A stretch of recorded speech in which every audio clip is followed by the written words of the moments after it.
কোথা বা যাস বাপুরে, দুটো সাপ রেখে যা, যার চোখ নেই কান নেই। নানা রকম ছোটবেলায় পড়েছি, কত 1, 2-তে ভুলেও গেছি হয়তো। আমি এদের বলি এত 26,000 টিচারদের চাকরি চলে যাবে।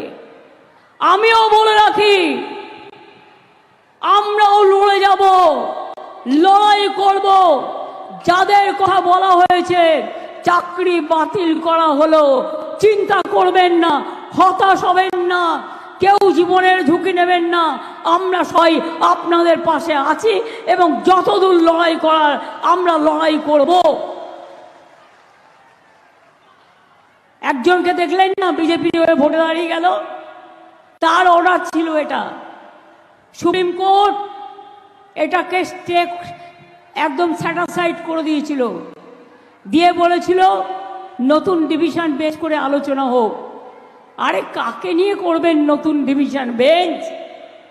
বিচারের বাণী নীরবে নিভৃতে কাঁদে, কতদিন আগে রবীন্দ্রনাথ ঠাকুর লিখেছিলেন। সবাই, আমি বিচারক নিয়ে বলছি না, রায় নিয়ে আমি বলতে পারি, এটা আমার অধিকার আছে। টোটাল রায়টাকে আমরা চ্যালেঞ্জ করছি, তার কারণ 26,000 ছেলে মেয়ে মানে প্রায় 1.5 লক্ষ 2 লক্ষ পরিবার। বলছে কিনা 8 বছর তারা চাকরি করেছে, 4 সপ্তাহের মধ্যে সব টাকা ফেরত দিতে হবে। Is it possible? বলুন, আপনারা যারা এই রায়টা দিচ্ছেন, এই রায়টা সারা জীবন আপনারা যারা চাকরি করেছেন তাদের টাকাটা যদি ফেরত দিতে বলা হয়, পারবেন দিতে? সবটাই তো সরকারি টাকায় চলেন, সরকারি গাড়িতে চলেন, সরকারি সিকিউরিটিতে চলেন। মানুষ আপনাদের সম্মান করে, আমরাও আপনাদের সম্মান করি।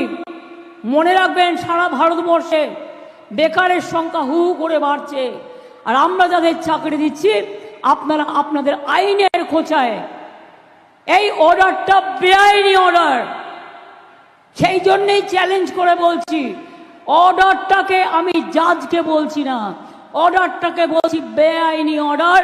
আমরা এটা নিয়ে উচ্চ আদালতে যাচ্ছি। চিন্তা করবেন না শিক্ষক শিক্ষিকারা এবং ছাত্রছাত্রীরা।